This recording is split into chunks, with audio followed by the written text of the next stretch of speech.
Hello, আসসালামু আলাইকুম সবাইকে। আমি ওয়ালিউল করিম খান চলে আসলাম নতুন আরেকটি ভিডিও নিয়ে। আজকে চলে এসেছি মেট্রো স্টেশনে, অর্থাৎ আগারগাঁও মেট্রো স্টেশনে।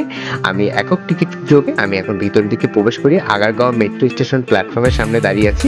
ভিডিও ক্যাপচার করে দিয়েছিল মওদুদ রেজা ভাই, তাকে অসংখ্য ধন্যবাদ। সো আগারগাঁও মেট্রো স্টেশনে যেহেতু চলে এসেছি, এই সুযোগে ভিডিও ক্যাপচার করতেছি। আমি যেহেতু একা না, সাথে আরও 3 জন আছে, সো তাদেরকে নিয়ে ভিডিও ক্যাপচার করতেছিলাম যে এখন আমরা সোজাসুজি মিড 11তে চলে যাব। সো মেট্রো আসার আগ পর্যন্ত ঘুরতেছি এবং এই সুযোগে যতটুকু ভিডিও ক্যাপচার আগারগাঁও স্টেশনে করতেছিলাম। এই সুযোগে মওদুদ ভাই আমার সাথে জয়েন হয় যে তাকেও ভিডিও ক্যাপচারে নিয়ে নিই। আজকে আমাদের স্পেশাল ডে বলতে, অর্থাৎ আমাদের এভিডেন্স এক্সাম শেষে আমাদের যে টাইমটা থাকে আমাদের টিএসপিতে যেতে হবে। এই সুযোগে মওদুদ রেজার ভাইয়ের বাসাটা কাছে হয়, আমাদের সবাইকে তাদের বাসায় ইনভিটেশন করে। সো অনেকেই ইন্টারেস্টেড না দেখানোর পরে, বাট জাস্ট আমরা 2জন রাজি হই, মাসুদ ভাই এবং আমি। সো আমরা মিলে, অর্থাৎ উনি সহ 3জন মিলে আমরা এখন মিরপুর 11 দিকে চলে যাব। সো এইদিকে আসতেই মেট্রো স্টেশনে ভিডিও ক্যাপচার করে নিচ্ছিলাম স্টেশনের প্ল্যাটফর্মে। সো এই সুযোগে মেট্রোটা প্রবেশ করে এবং উনিও ভিডিও ক্যাপচার করে দিচ্ছিল।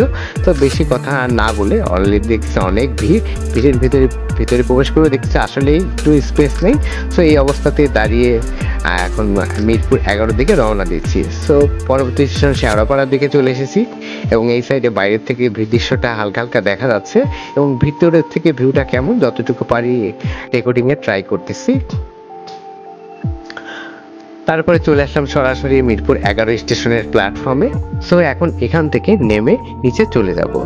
সো আমি এখন নেমে চলে যাচ্ছি মিরপুর 11 স্টেশনের এক্সেলেটর ধরে নিচের দিকে চলে আসতেছি, অর্থাৎ এক্সিট সাইডে প্ল্যাটফর্ম থেকে নিচে চলে এসেছে এবং বের হয়ে যাব। সো আমি আস্তে আস্তে বাইরের সাইডের দিকে হেঁটে চলে আসতেছি এবং আমার সামনে আছে মওদুদ ভাই এবং মাসুদ ভাই। আমরা অলরেডি ঘুমিয়ে গিয়েছি, অর্থাৎ আমাদের মওদুদ এবং মাসুদ ভাই, তাদের সাথে করে আমরা চলে যাচ্ছি মিরপুর 11তে মওদুদ রেজা ভাইয়ের প্লেসে। সো আমি এই সুযোগে ভিডিও ক্যাপচার করতেছিলাম, দেখতেই পাচ্ছেন মাসুদ ভাই আছে, এই যে মওদুদ ভাই আছে, তার সাথে মিলে এখন চলে যাব তার প্লেসে। সো আপনারাও দেখতে থাকুন যে তার প্লেসটাতে আসলে কি আছে। আজকে অনেকটা ইন্টারেস্টের সাথে আমরা যাচ্ছি। তো বাসাটা অনেকটা মিরপুর 11 কালশি রোডের দিকে। সো বিল্ডিং এর দিকে আমরা রওনা দিয়ে চলে যাচ্ছি।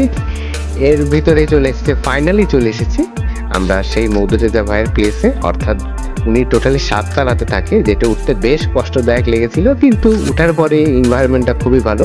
ছোট্ট একটা রুম, আশপাশে বাগানের মতো। সো তার উপরে একটা টপ ফ্লোর ছিল, অর্থাৎ 8 ফ্লোরে। সেখানে আমি উঠে এক্সপ্লোর করার চেষ্টা করি ভিতরে কেমন আছে। সো ওয়েদার যেহেতু হালকা বাতাস মেঘ, ভালোই একটা ওয়েদার ছিল। এই সুযোগে ভিডিওটা ক্যাপচার করে নিচ্ছিলাম যে ওয়েদার বা এনভায়রনমেন্টটা রেকর্ড করার জন্য। চোখের দৃষ্টিতে আসলে খুবই ভালো লাগতেছিল, আশপাশে ফাঁকা এবং বিল্ডিংগুলো কত সুন্দর এবং সাথে এনভায়রনমেন্টও।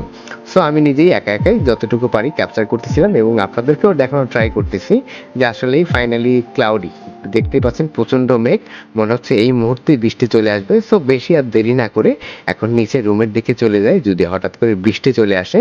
সো যেই কথা সেই কাজ, নিচে নামতে হঠাৎ করে বৃষ্টি শুরু। বৃষ্টিটা খুবই অদ্ভুত, এই একদিকে প্রচণ্ড রোদ আবার হালকা বৃষ্টি, ফোঁটা ফোঁটা বড় দানার বৃষ্টি হচ্ছে। সো হালকা একটু ক্লিন থাকাতে সাউন্ডও খুবই ভালোই একটা মনে হচ্ছিল।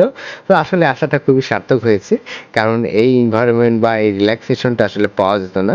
সো অসংখ্য ধন্যবাদ ইনভিটেশন করার জন্য। সো আমাদের হাতে যেহেতু বেশি একটা সময় নেই, সো আমরা আমাদের লাঞ্চটা কমপ্লিট করে অতি দ্রুত টিএসপির দিকে রওনা দিচ্ছি। সো বৃষ্টি যেহেতু হালকা হালকা আস্তে আস্তে কমে যাচ্ছে এবং ওয়েদারটা অন্যরকম। সো এরপরে আবার আরেকদিন আসি, যেদিন আরিফ ভাই নিয়ে আসে, আরিফ ভাইয়ের ইনভিটেশনে আসে, উনি ছিল। সো এই দিনও একটু সন্ধ্যা হওয়াতে উনিও ভিডিও ক্যাপচার করে দেয়। ওই দিন পাঞ্জাবি পরে এসেছিলাম। সো আবারও আগের মতো ভিডিও ক্যাপচার করতেছি, ওই দিন নিজে করেছিলাম, আজকে উনি ক্যাপচার করে দিচ্ছে এবং বিভিন্ন ফটো তুলে দিয়েছে। আজকে এই পর্যন্তই, দেখা হবে পরবর্তী আরেকটি ভিডিওতে।